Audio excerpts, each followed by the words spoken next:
नमस्कार दोस्तों। तो आपने आपके जो पिछला टास्क था, ठीक, 20 तत्वों के नाम याद करना। ठीक है, नाम याद कर लिए सारे 20 तत्व के। अब इसके बाद आपको समझ में आने लगेगा कि भाई रासायनिक अभिक्रियाएं क्या होती है। ठीक है, रासायनिक समीकरण क्या होती है। ठीक है, चलो। तो अपन आज जो देख रहे हैं वो अब अपना शुरुआत होती है टॉपिक की चैप्टर फर्स्ट। ठीक है, चैप्टर फर्स्ट है और वो आपके रासायनिक अभिक्रियाएं और समीकरण है। ठीक है, रासायनिक अभिक्रियाएं और समीकरण क्या होती है वो अपना आज का टॉपिक है। ठीक है, अब देखो। ठीक है, रासायनिक अभिक्रिया अपना पहला जो टॉपिक है वो है रासायनिक अभिक्रिया। ठीक है, रासायनिक अभिक्रिया क्या होती है। रासायनिक अभिक्रिया कि भाई अगर अपने शाब्दिक अर्थ देखें तो क्या होता है कि ये होता है रसायनों के मध्य होने वाली अभिक्रिया। रसायनों के मध्य होने वाली अभिक्रिया, रसायनों के मध्य होने वाली जो अभिक्रियाएं होती है उसको अपन रासायनिक अभिक्रिया कहते हैं। ठीक है, लिखते हुए भी चलना थोड़ा बहुत। ठीक है, रसायनों के मध्य होने वाली। अब रसायन कौन कौन से हैं। ठीक, दैनिक जीवन के अंदर अपन कई रसायनों का प्रयोग करते हैं। ठीक है, जैसे कि हम देखते हैं नींबू का रस। ठीक है, रसायन तो है और क्या है, तरह का रस हो गया। और जो अपने यहाँ दैनिक जीवन के अंदर जो भी रसायन थी, शक्कर भी एक रासायनिक चीज है। ठीक, नमक रासायनिक है। तो अपन इनका तो क्या होता है कि सर अब रसायनों के मध्य अभिक्रियाएं किस प्रकार से होगी कि वो अपन को देखना है। जैसे कि अपने अगर अपन किताब के अकॉर्डिंग चले, ठीक, पुस्तक के अकॉर्डिंग अगर अपन चले तो जैसे कि मैग्नीशियम होता है, एक तत्व होता है मैग्नीशियम। ठीक है, ये आपका हो गया मैग्नीशियम। कितने नंबर पर आता है तो जाता है 12 नंबर पर। ठीक है, मैग्नीशियम को एक तत्व है, ठीक है, जो कि पेपर के रूप में भी पाया जाता है। जैसे पेपर होता है ना अपने, ठीक है, तो मैग्नीशियम का रिबन होता है। ठीक है, मैग्नीशियम रिबन, तो मैग्नीशियम का रिबन होता है। तो अगर मैग्नीशियम रिबन को अगर अपन को जलाना है तो जलाने के अंदर कौन सी गैस सहायक होती है। तो अपन को सबको पता है कि भाई ऑक्सीजन गैस जो होती है वो जलाने में सहायक होती है। किसी भी चीज को जलाने में सहायक कौन सी गैस होती है तो वह ऑक्सीजन होती है। ठीक, बुझाने में कौन सी गैस सहायक है तो carbon dioxide. Carbon dioxide gas बुझाने में सहायक।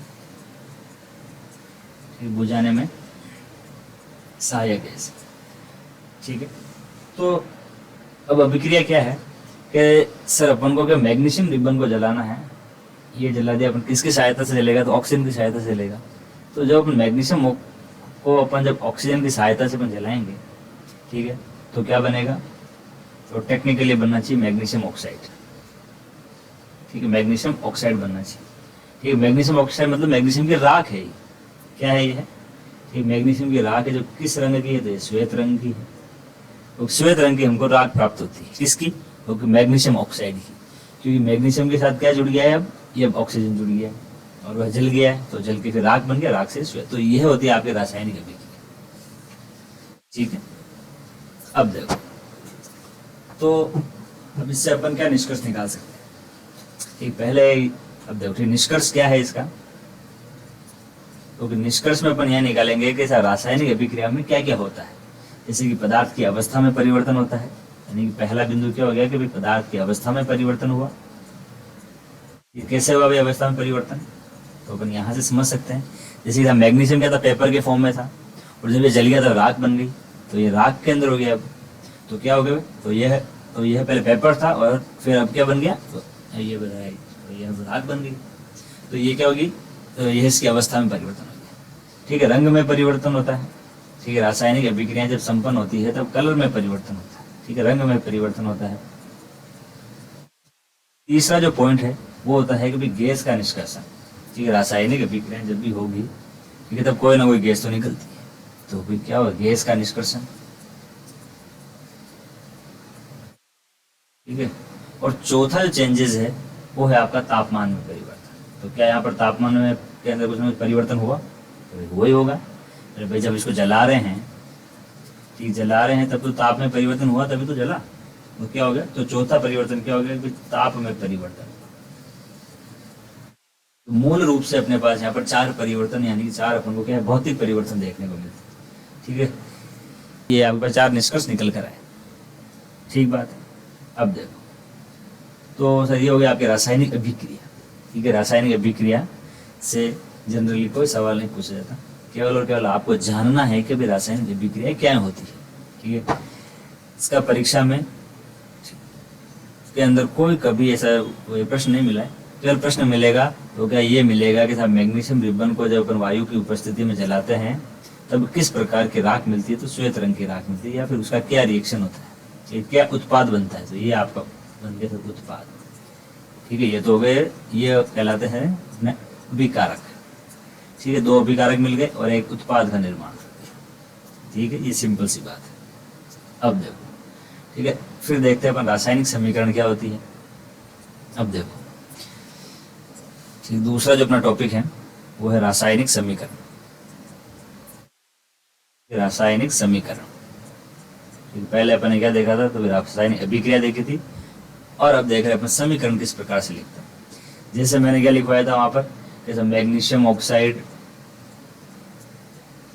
ठीक, मैग्नीशियम धन ऑक्सीजन, और ये जब दोनों क्रिया करेंगे तब क्या बनेगा, तो भी मैग्नीशियम ऑक्साइड। ठीक, क्या बनेगा, तो मैग्नीशियम ऑक्साइड बनेगा। अब देखो, ठीक, लिखने के अंदर कितना बड़ा लगता है। ठीक जी, तो ये अब लिखने के अंदर व्यवहारिक भी नहीं लगता है इतना। तो क्या हुआ कि भाई फिर अपन इसको अब क्या व्यवहारिक रूप के अंदर लिखते हैं। जैसे कैसे, जैसे मैग्नीशियम का प्रतीक चिन्ह क्या है कि भाई Mg। मैग्नीशियम का प्रतीक चिन्ह क्या है, तो ये Mg। ठीक है, बड़ा M और छोटा g, और प्लस ऑक्सीजन, ये O2 की उपस्थिति। जला तो क्या बना, मैग्नीशियम ऑक्साइड, ये MgO2। तो ये होता है इसकी शॉर्ट फॉर्म। ठीक है, रासायनिक अभिक्रियाओं को यह लिखने की सरलतम विधि है। कौन सी विधि है, तो यह सरलतम विधि है, यानी कि अपन सरलता से अपन इसको समझ भी सकते हैं और प्लस किसी को अपन समझा भी सकते हैं। ठीक है, बड़ा लिखोगे तो सर मैग्नीशियम, फिर ऑक्सीजन मिला, फिर मैग्नीशियम ऑक्साइड का निर्माण हुआ, इतना कौन लिखेगा। तो क्या होता है कि इसके लिए फिर रासायनिक समीकरण बनाना चालू है। मैग्नीशियम और ऑक्साइड, ये आपका मैग्नीशियम ऑक्साइड का निर्माण हुआ। अब देखो, तो जब अपन ने रासायनिक समीकरण लिखी, ठीक है, तब अपन ने यहाँ पर बराबर का चिन्ह क्यों नहीं लगाया। ठीक है, जैसे अपने पास एक सवाल है, ठीक है, गणित में अपन लिखते हैं कि भाई 2 + 2, ठीक, बराबर 4 लिखते हैं। तो फिर यहाँ पर अपन ने सर बराबर का चिन्ह क्यों नहीं लगाया, कि तीर का चिन्ह क्यों लगाया। ठीक, बीच में अपन ने प्लस क्यों लगाया था, माइनस भी तो लगा सकते थे, नहीं। और इसको अपन ने सर लेफ्ट हैंड साइड की ओर ही क्यों लिखा, ये आपका लेफ्ट हैंड साइड और ये आपका RHS, ये आपका राइट हैंड साइड। तो सर अब इसको अपन इधर भी तो लिख सकते हैं। ठीक है, अब देखो, ये सारे प्रश्नों के जवाब एक ही है कि भाई ये पूरा एक सिस्टम है। ठीक है, पूरा क्या है, तो पूरा एक सिस्टम है। ठीक है, जब भी कोई दो, अब देखो, ठीक है, रासायनिक समीक्रिया के अंदर क्या होता है, ठीक, लेफ्ट हैंड साइड की ओर के जितने भी क्रियाकारक होते हैं, जो क्रिया करने वाले, जिनको अपन कहते हैं अभिकारक। ये क्रिया करने वाले कौन, तो वो सब अभिकारक। और क्रिया करने के बाद में जो अगर कोई नया चीज बन रहा है, जिसको अपन लिखेंगे वो राइट हैंड साइड को, यानी कि इसको कहते हैं अपन उत्पाद। इसको क्या कहते हैं, उत्पाद। ठीक, प्रोडक्ट है ये सब। क्या निर्मित हुआ, जब आपने जिन 2 चीजों को मिलाया तो क्या निर्मित हुआ, वो आप लिखोगे हमेशा इसके अंदर, तो राइट हैंड साइड की ओर। और आप किन किन को आप मिक्स कर रहे हो, वो लिखोगे आप लेफ्ट हैंड साइड की ओर। मतलब वो कहलाएंगे सर अभिकारक, और फिर अभिकारक के बाद जब होगी अभिक्रिया, तब क्या कहलाएंगे, वो उत्पाद। ठीक, यहाँ तक समझ में आया। ठीक है, प्लस ही क्यों लिखा, क्योंकि जोड़ने के लिए तो अपन प्लस का ही इस्तेमाल करते हैं। ठीक है, इसलिए यहाँ पर जोड़ का चिन्ह लगाया गया। ठीक है, तो एक चीज यहाँ पर है कि भाई यहाँ पर अपन बराबर का प्रयोग क्यों नहीं कर सकते। अगर ऐसा किया तो यह गलत है, 100% गलत है। गणित नहीं है, ये विज्ञान विषय है, और विज्ञान में अपन पढ़ रहे हैं रासायनिक समीकरण। तो रासायनिक समीकरण के अंदर जहाँ कहीं तुम्हें अगर ये तीर दिखे, तो इस तीर का मतलब होता है कि भाई यहाँ से अभिक्रिया शुरू हुई और यहाँ पर आकर खत्म हो गई। ठीक है, यहाँ से अभिक्रिया यहाँ से शुरू हुई और ये आपका अंतिम उत्पाद निर्मित हो गया। तीर का साफ साफ यह मतलब। ठीक, बराबर के चिन्ह का प्रयोग आप नहीं कर सकते यह आपका गलत हो जाएगा। पूरी ये अगर बोर्ड के पेपर में, एक बोर्ड का अगर कोई पेपर चल रहा है आपका भी 2023 का, ठीक 24 का पेपर जब आपका चल रहा है, और अगर आपने यहाँ पर बराबर लिख दिया तो वो पूरा गलत हो जाएगी, समीकरण ही गलत हो जाएगी। ठीक, वो बराबर का क्या मतलब होता है? ठीक, बराबर मतलब तो ये इसका जोड़ है, जोड़ का मतलब बराबर। पर यहाँ पर तो नया उत्पाद बना है, यहाँ पर तो क्या बना है? नया उत्पाद बना है। तो नया उत्पाद मतलब यहाँ से बिक्री स्टार्ट हुई और यहाँ पर आकर खत्म हो गई, और ये आपका लास्ट उत्पाद है, लास्ट प्रोडक्ट। ठीक है, अब ये चीज आपको समझ में आ गई। चिन्ह का प्रयोग यहाँ पर प्लस के चिन्ह का प्रयोग करना है, ठीक है, बीच में तीर का निशान लगाना है, और ये आपका हो गया right hand side. Right hand side के अंदर अपन हमेशा किसको लिखेंगे? अपन उत्पाद को लिखेंगे, और अपन लेफ्ट हैंड साइड किसको? तो अपन अभिकारक को लिखेंगे। ठीक है, यहाँ तक की पूरी कहानी समझ में आ गई, यहाँ तक कोई समस्या नहीं आनी चाहिए। ठीक है, अब देखो फिर अपन देखेंगे कि फिर आपका ये अगला टॉपिक है कि भाई रासायनिक समीकरण को लिखना। तो ये अपन ने पूरा लिख दिया, रासायनिक समीकरण को लिखना। ठीक है, यहाँ तक कोई दिक्कत नहीं। अब देखो, ठीक है, लिखने के बाद होता है कि भाई फिर अपन को समीकरण को संतुलित करना आना चाहिए। ठीक है, संतुलित, ठीक, संतुलित का मतलब जैसे आपके पास कोई तराजू है और ये तराजू के अंदर 2 पलड़े हैं इसके, यहाँ पर मैं अगर 5 किलो का बाट लिख दूँ, ठीक है, बाट रख दूँ यहाँ पर, और मैं कहूँ कि तुम्हें भाई शक्कर तोलनी है, तो तुम कितने तोलोगे? तो बराबर 5 किलो तोलोगे, जब तक कि तराजू के दोनों पलड़े समान अवस्था में नहीं आ जाते। ठीक, 4 किलो शक्कर है यहाँ पर, तो फिर ये नीचे रहेगा, ठीक है, ये नीचे रहेगा और ये जस्ट ऊपर रहेगा, क्योंकि यहाँ पर भी इसकी मात्रा 4 किलो हो। जैसे यहाँ पर 5 किलो होगी तब ये एकदम बराबर आ जाएगा, यानी कि इसका मतलब ये है इसकी बराबर, यानी कि इसकी संतुलित अवस्था है। ये कौन सी अवस्था है? तो इसकी ये संतुलित अवस्था है। तो क्या रासायनिक समीकरणों के फिर रासायनिक अभिक्रियाओं में भी अभिक्रिया को संतुलित करना बहुत आवश्यक है। जैसे कि अब एक उदाहरण देखो, ठीक, रासायनिक अभिक्रिया को संतुलित करना थोड़ा बहुत सिखा रहा हूँ, पहले एक बार आप उसको चीजों को देखो। ठीक, महत्व क्या है इसका? ठीक है, संतुलित अपन कर रहे हैं, ठीक है, माना कि अपन को संतुलित करना है, पर क्या महत्व है उसका? तो महत्व ये होता है कि सब रासायनिक अभिक्रिया में जो उत्पाद का जो एक द्रव्यमान होता है, जिसके अंदर क्या होता है कि भाई परमाणुओं की संख्या दोनों में समीकर, परमाणुओं की संख्या बराबर होनी चाहिए। जैसे कि इस अभिकारक और एक उत्पाद में, ठीक है, परमाणुओं की संख्या समान होनी चाहिए। ठीक है, इधर अगर 10 परमाणु है तो इधर भी 10 परमाणु ही होने चाहिए। यहाँ पर अगर 9 है, इसका मतलब ये संतुलित नहीं है। जैसे अभी अपन ने जो एक सिंपल उदाहरण देखा था, ठीक है, मैग्नीशियम का, ये मैग्नीशियम है और ये ऑक्सीजन है, ठीक है, दोनों अभिकारक हैं। ये तीर का निशान लगाया और अब क्या बना? मैग्नीशियम, ये ऑक्साइड बन गया। ठीक है, अब देखो तो कभी इसके अंदर अब आप एक चीज चेक करो कि भाई क्या यह अभिक्रिया संतुलित अवस्था में है कि नहीं। जैसे कि साहब यहाँ पर मैग्नीशियम के आगे कुछ नहीं, मतलब यहाँ पर एक मैग्नीशियम का परमाणु है और यहाँ पर 2 ऑक्सीजन के परमाणु, तो 2 और 1 कितने? यहाँ पर 3 है, 3 टोटल परमाणु की संख्या कितनी होगी? 3 परमाणु। अब जब यहाँ पर मैग्नीशियम के आगे कुछ नहीं, मतलब 1 है, और यहाँ पर ऑक्सीजन 2 है, यानी 2 और 1 3, तो यह अवस्था संतुलित है। ठीक है, यह अवस्था किस प्रकार की है? तो यह अवस्था आपकी संतुलित प्रकार की है। ठीक, संतुलित अवस्था है, कोई दिक्कत नहीं। तो इसको संतुलित करना बहुत अति आवश्यक है। ठीक है, अब देखो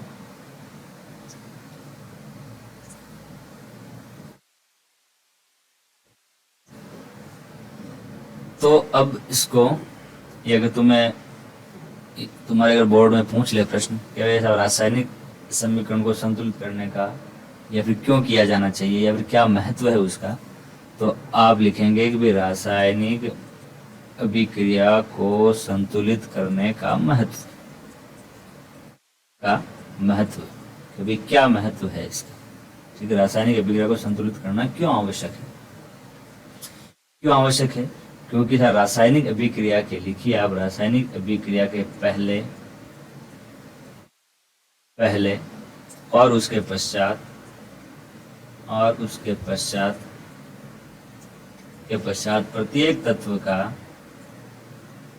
प्रत्येक तत्व की परमाणुओं की संख्या, प्रत्येक तत्व की परमाणुओं की संख्या समान रहनी चाहिए, समान रहती है, इसलिए रासायनिक अभिक्रिया को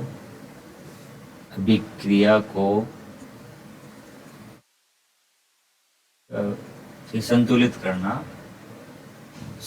करना आवश्यक है। रासायनिक अभिक्रिया को संतुलित करना क्यों आवश्यक है? क्योंकि रासायनिक अभिक्रिया के पहले और उसके बाद प्रत्येक तत्व के अंदर परमाणु की जो संख्या है वो समान रहनी चाहिए। जैसे कि एक उदाहरण देखते हैं अपन, सिंपल सा उदाहरण है कि ये नहीं दिखेगा, एक उदाहरण देखते हैं अपन, जिंक और जिंक में आप मिला दो सर H2SO4। जिंक है और जिंक के अंदर अपन सल्फ्यूरिक, इसको कहते हैं सल्फ्यूरिक अम्ल, सल्फ्यूरिक अम्ल है ये, और ये आपका तत्व कौन सा है? तो जिंक है। तो जिंक में जब आप सल्फ्यूरिक अम्ल को मिलाओगे तो जिंक की क्रियाशीलता होती है वो इस हाइड्रोजन से ज़्यादा होती है, तो वह इस हाइड्रोजन को हटा देगा और खुद इसकी जगह बैठ जाएगा। ये बैठ गया बूंद, तो ये जिंक नामक जो बूंद है वो सल्फेट के साथ क्रिया कर लेगा और क्या बना देगा? तो जिंक सल्फाइड बना देगा। इसको सल्फ्यूरिक अम्ल या फिर इसका रासायनिक जो नाम है वो है सर हाइड्रोजन सल्फाइड, इसको कहते हैं अपन हाइड्रोजन सल्फाइड। ठीक है, लिखते भी जाना इसको इसी क्रम में। तो ये जिंक सल्फाइड बना देगा और हाइड्रोजन गैस मुक्त हो जाएगी। हाइड्रोजन गैस जो है वो स्थिर का मतलब होता है कि ऊपर उड़ रही है, ये मुक्त होना। ठीक है, तो अब देखो आप, कभी क्या यह अभिक्रिया संतुलित है क्या? कभी क्या यह अभिक्रिया संतुलित है? जैसे कि जिंक है तो जिंक के आगे कुछ नहीं, मतलब ये 1 प्लस इस हाइड्रोजन के आगे 2 है तो 2, सल्फर 1 और ऑक्सीजन 4, यानी कुल कितने परमाणु हो गए? 4, 2 6, 2 8 परमाणु हो गए यहाँ पर टोटल। और तो फिर क्या यहाँ पर भी 8 है क्या?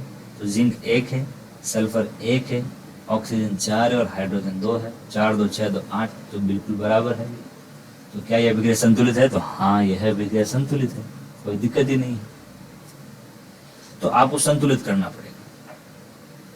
तो अब अपन अगला जो अपन चीज देखेंगे, ठीक है, यहाँ तक पहले अपन को सीखो।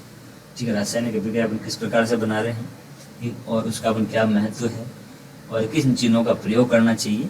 ठीक, पहले एक बार आप यहाँ तक रिवीजन करना, फिर उसके बाद अपन मिलते हैं कल वाली क्लास में। और कल की क्लास में देखेंगे कि भी रासायनिक समीकरण को संतुलित किस प्रकार से की जाती है। ठीक है, ठीक, संतुलित अब कैसे करेंगे, उसके क्या चरण होंगे। ठीक है, कि 7 चरणों में अपन रासायनिक अभिक्रियाओं को संतुलित करते हैं। कितने चरणों में? 7 चरणों में अपन संतुलित करते हैं इसको, तो रासायनिक अभिक्रिया को। तो आपको ये सारे चरण याद होने चाहिए। चरण मतलब स्टेप, ठीक है, 7 स्टेप। ठीक, 7 अभिक्रियाओं में अपन इनको एकदम संतुलित करेंगे। ठीक, कल की क्लास में। तब तक आप इसका रिवीजन करो और थोड़ा बहुत कुछ ना कुछ आप भी किताब में से पढ़ पाओ। ठीक, पढ़ो पहले और उसके बाद ही आप क्लास देखो। ठीक है, धन्यवाद। जय हिंद, जय भारत, जय मेवाड़।